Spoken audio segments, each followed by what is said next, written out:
Joke on Wall Street. Invest in the markets and you'll sleep like a baby, you'll wake up every 2 hours crying. Follow the news and you'll see why. How will a tropical depression brewing in the Caribbean affect oil refining in the Gulf Coast? Could a spike in oil price shirt stocks? Could a Chang'an leadership in Congress alter America's careful diplomacy with China on trade? Or currency markets anticipating legislation to slap tariffs on Chinese imported goods? A Latin American socialist strongman moves to nationalize a telecommunications company whose investors are listed on the New York Stock Exchange. Said strongman also happens to be the United States' fourth largest oil supplier. Never before have markets, geopolitics, and the news media been more closely connected. A century and a half ago, Julius Reuter used carrier pigeons to send days-old headlines to information-hungry investors in Europe. Today, we watch a killer storm develop minute by minute off the coast of Africa, and traders place bets for oil and natural gas production in the Gulf of Mexico. Consider 2005, when lazy, quiet summer markets gave way to what would prove to be an incredibly active hurricane season. Hurricane Katrina crossed southern Florida and, instead of weakening, picked up speed, churning through the warm waters of the Gulf of Mexico and barreling toward the oil refining heart of America. New Orleans port warehouses were loaded with everything from bananas to frozen chicken to corn to manufactured wood panels. What started as an unnamed speck on the radar turned out to be a tragic loss of life and a stunning failure in federal emergency response. An American port city crippled, tens of thousands of people stranded, the American economy disrupted. At least 100 barges were submerged in the lower reaches of the Mississippi River, and half the world's zinc supplies were unreachable in swamped port warehouses. Nearly every industry felt the disruption, and the world's last superpower suffered a severe blow to its reputation. But a little more than a year later, U.S. stocks were again near record highs, shrugging off a costly war in Iraq, a change in 1. 2. Introduction. Leadership in Washington, and high oil prices, a testament to the resiliency of American markets. But the fact is, future natural disasters will likely have an even greater impact on the economy and markets. Building in coastal areas continues apace, and Americans continue to live dangerously. The Census Bureau's 87 million Americans live within striking distance of an Atlantic season hurricane. That's almost 30% of our population. The 50,000 square coastal miles from Louisiana to the Florida Keys are 3.5 times more populous today than in 1950, making evacuation more difficult and property damage more likely and more severe, with implications for every market from insurance rates to corn futures to stocks. The great paradox of markets is that past performance is no guarantee of future results, but history tends to repeat itself. And with time, our perception of risk diminishes. Already the news cycle has moved on from hurricanes. But there will be another deadly natural disaster.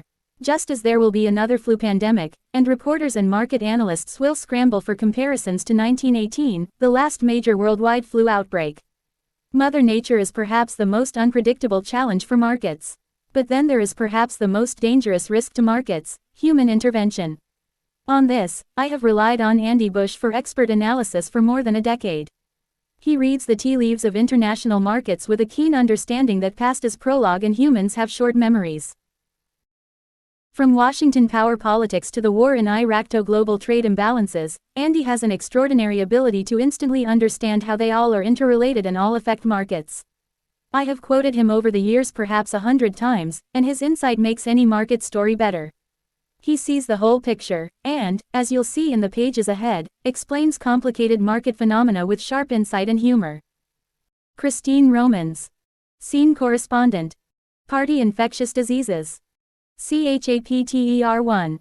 The Black Plague. A paradigm. For today. We begin this book on world event trading by going back into the past and setting our time travel device for the beginning of the 14th century.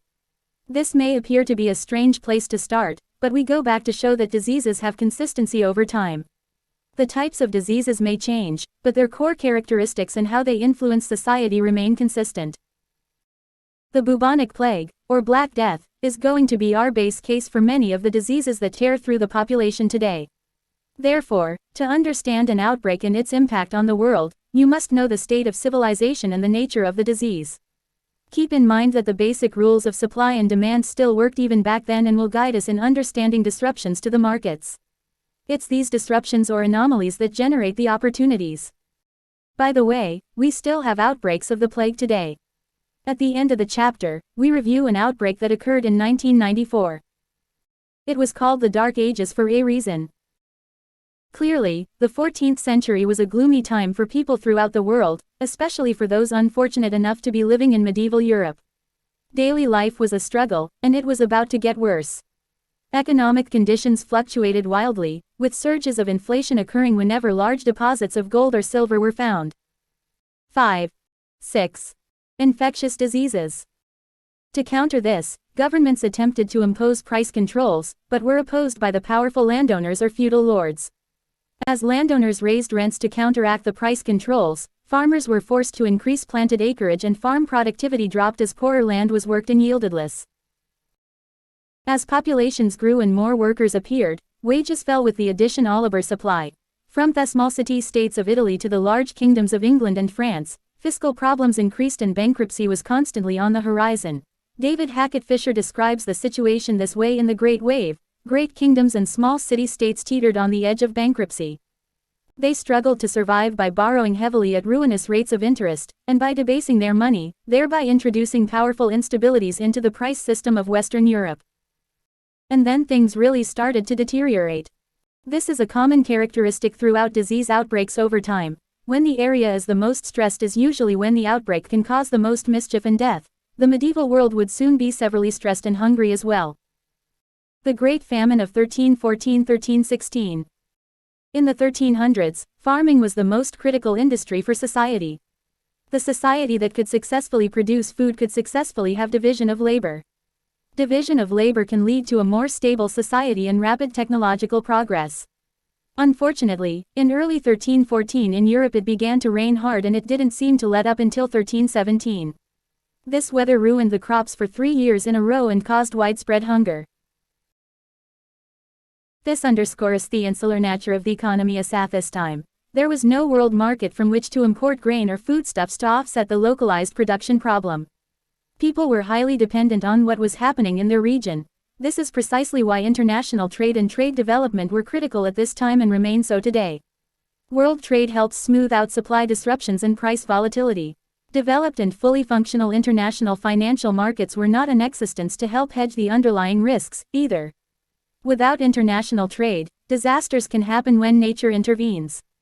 According to Fischer, stormy weather lashed the continent for months. Dikes collapsed in England and the Low Countries. Entire fields washed away in France. Villages were destroyed by rising rivers in Germany. Once again grain and fodder crops failed. This was not merely a set of local shortages. It was, in the words of historian Henry Lucas, a universal failure. The Black Plague. A paradigm for today. 7. Of crops in 1315, from the Pyrenees to Slavic regions, from Scotland to Italy. The rains caused drivers to jump their banks, dams to break, and entire towns to be washed away. The rains flooded farmland and took away critical acreage for planting. Sadly, this was occurring through most of Europe and brought about a major drop in food supply. Humans weren't the only ones impacted, as animals couldn't be fed and therefore couldn't be raised. Prices for poultry and livestock went up dramatically in addition to grain prices. Governments got involved early with precisely the wrong policy, which would make matters worse. This is another common theme in outbreaks. Governments initially did the wrong thing at the critical time to further accelerate the outbreak or compound the economic problems. The English Parliament asked King Edward II in 1314 to impose price controls to stem the rapid rise in the cost of food. As we now know, limiting the price of a commodity usually means that less of that commodity will be produced. The price controls of the 1970s in the United States are a nice modern example of this concept in action. In 1315, the famine was in full swing as peasants struggled to survive and ate anything available, even cats, rats, reptiles, and insects. In 1316 when these ran out, they turned into cannibals. They ate the newly dead and the not so newly dead, going so far as to dig up bodies from burial grounds and cut down criminals from the gallows to eat. For a world that was already unstable, the famine proved to be devastating. It is estimated that 10% of the population died during this period. Black Death. As if things weren't bad enough, wars broke out in clusters among France, England, Scotland, Germany, and other small city-states, further weakening the population and food supply. The wars wrought additional human and economic devastation. During one war in 1346, the Genoese town of Caffa was being besieged by a Tartar army. Caffa was a walled city and the Tartars were making little headway in their attempt to take it over. Even worse for the invaders, some of them were stricken with an unusual disease that made their tongues turn white and their skin turn black. Bubonic plague is the medical term, but it is known as the Black Death. It still exists today, and the name is somewhat of a euphemism. The following sections, taken from the Centers for Disease Control and Prevention website CDC, www.cdc.gov/ncdad/dvbid/plague/info.htm, describe it in greater detail. I realize this may seem odd to have a detailed description of a disease in a book on trading. However, over the years I have learned that 8. Infectious diseases.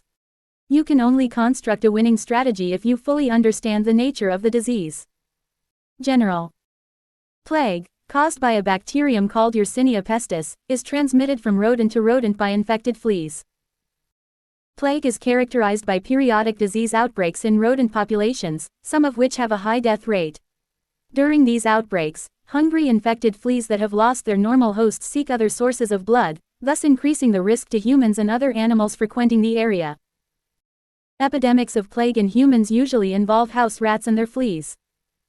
Domestic cats and sometimes dogs are readily infected by fleas or from eating infected wild rodents. Cats may serve as a source of infection to persons exposed to them. Pets may also bring plague-infected fleas into the home. How is plague transmitted? Plague is transmitted from animal to animal and from animal to human by the bites of infective fleas. Less frequently, the organism enters through a break in the skin by direct contact with tissue or body fluids of a plague-infected animal, for instance, in the process of skinning a rabbit or other animal. Plague is also transmitted by inhaling infected droplets expelled by coughing, by a person or animal, especially domestic cats, with pneumonic plague. Transmission of plague from person to person is uncommon and has not been observed in the United States since 1924 but does occur as an important factor in plague epidemics in some developing countries. Diagnosis. The pathognomic sign of plague is a very painful, usually swollen, and often hot to the touch lymph node, called a bubo. This finding, accompanied with fever, extreme exhaustion, and a history of possible exposure to rodents, rodent fleas, wild rabbits, or sick or dead carnivores, should lead to suspicion of plague. Onset of bubonic plague is usually 2 to 6 days after a person is exposed. Initial manifestations include fever, headache, and general illness, followed by the development of painful, swollen regional lymph nodes. My note. This is an important point, as fever can act as an early warning indicator for bubonic plague. SARS. The Black Plague. A paradigm for today. 9.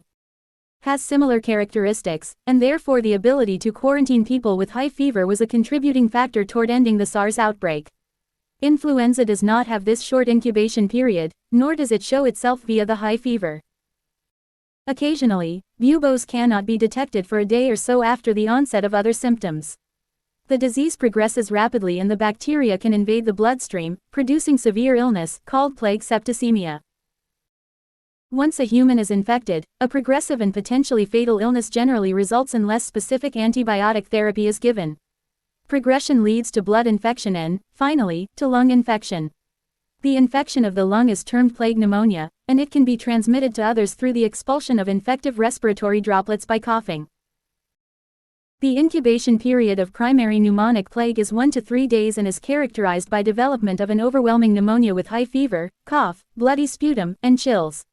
For plague pneumonia patients, the death rate is over 50%. Treatment information. As soon as a diagnosis of suspected plague is made, the patient should be isolated, and local and state health departments should be notified.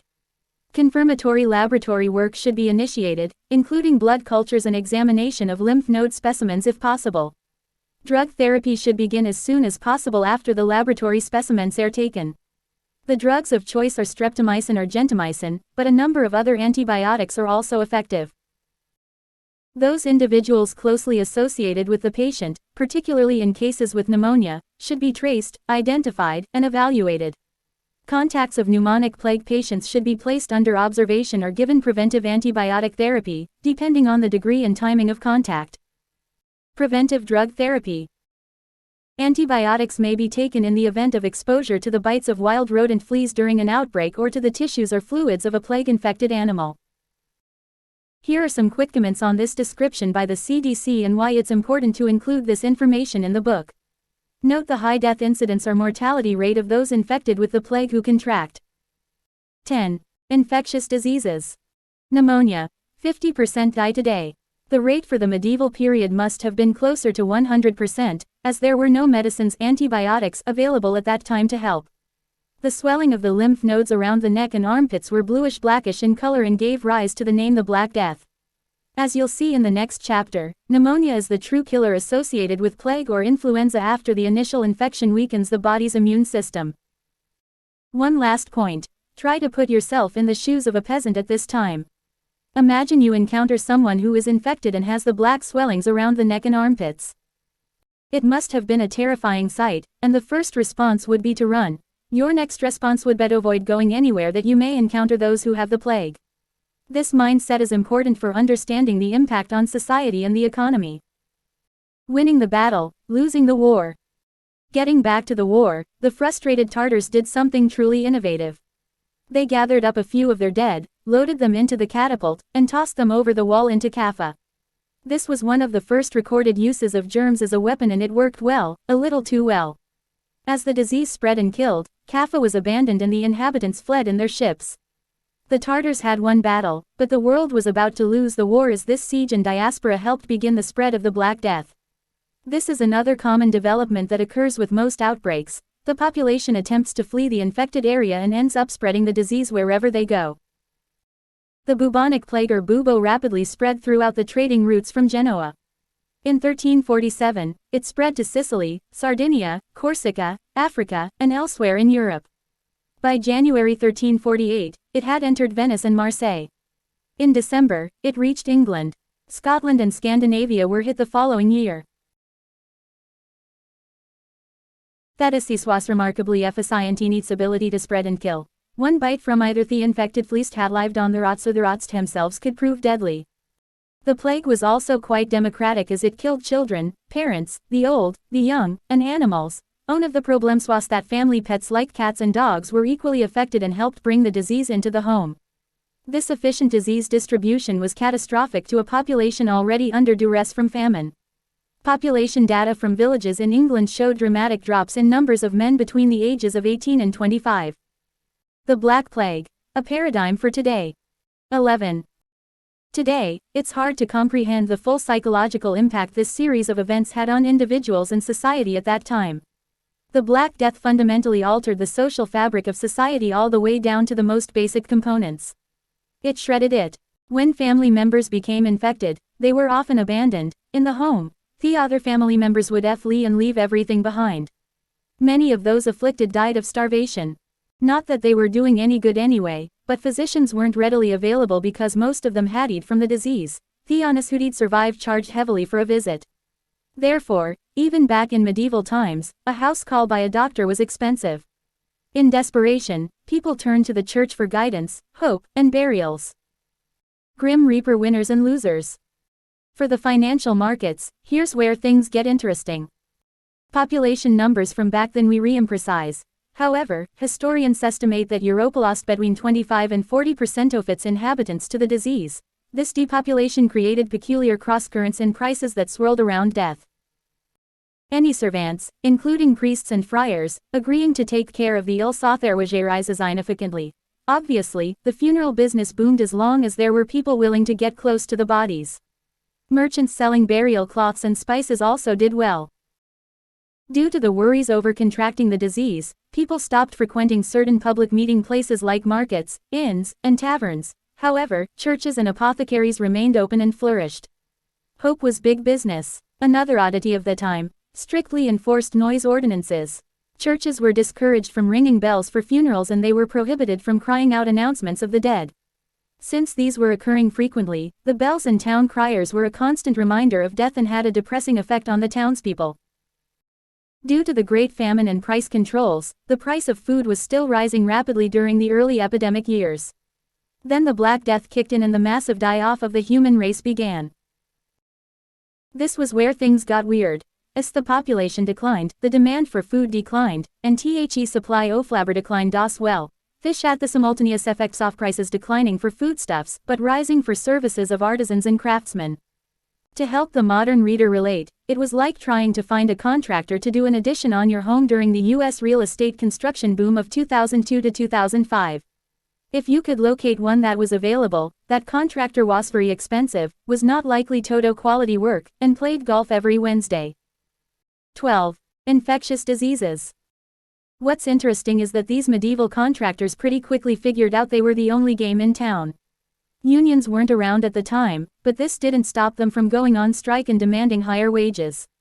They understood the laws of supply and demand on price. There weren't many of them left to do the work, the rest of society needed them to do the skilled labor, and therefore the price for their work had to go up.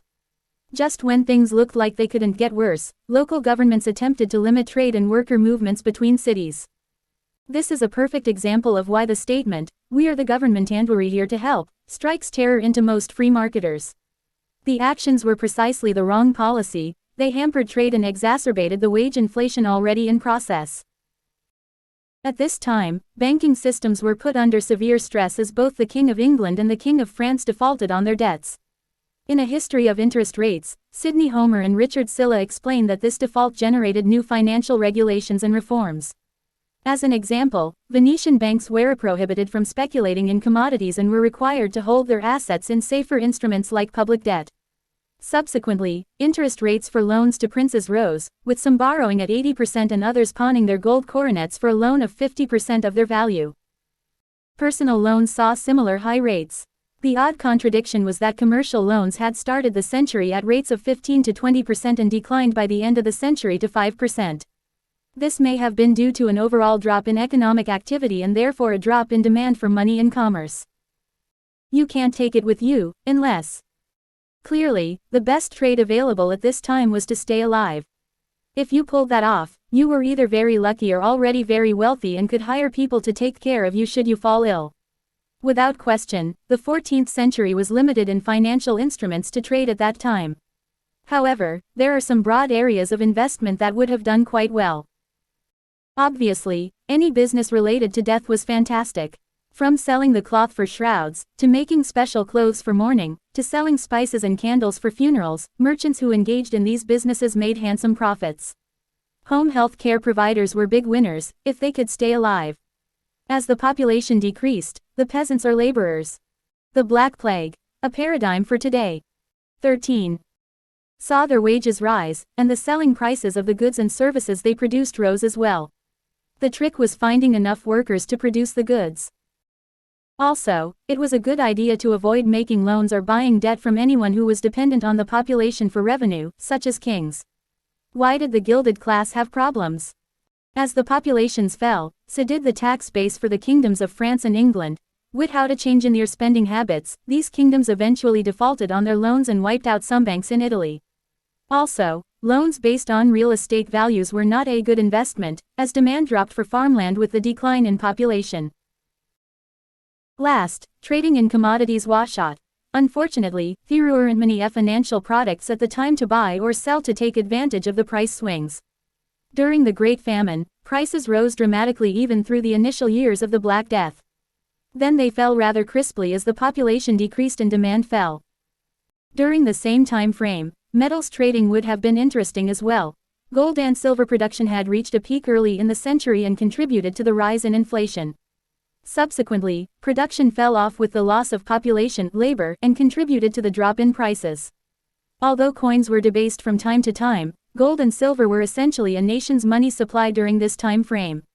If the supply of gold and silver rose, business activity rose, as did inflation.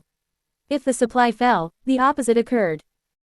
The bubonic plague pandemic was an event of truly catastrophic death and social change. In essence, the awesome killing power of the disease brought this period in history to an end and almost caused the collapse of medieval Europe. However, it is an excellent paradigm or structure by which we can learn how to view the subsequent infectious diseases that impacted our world. As you will see in subsequent chapters, there were themes back then that would remain consistent over time with disease outbreaks. First, diseases generally break out at the worst time for a population when it is either unprepared or stressed or poor. It's usually a combination of 2 out of the 3. Second, the population will attempt to leave the infected area, and in the process it spreads the disease. This is why quarantines are most likely an exercise in futility. At first is panic to flee.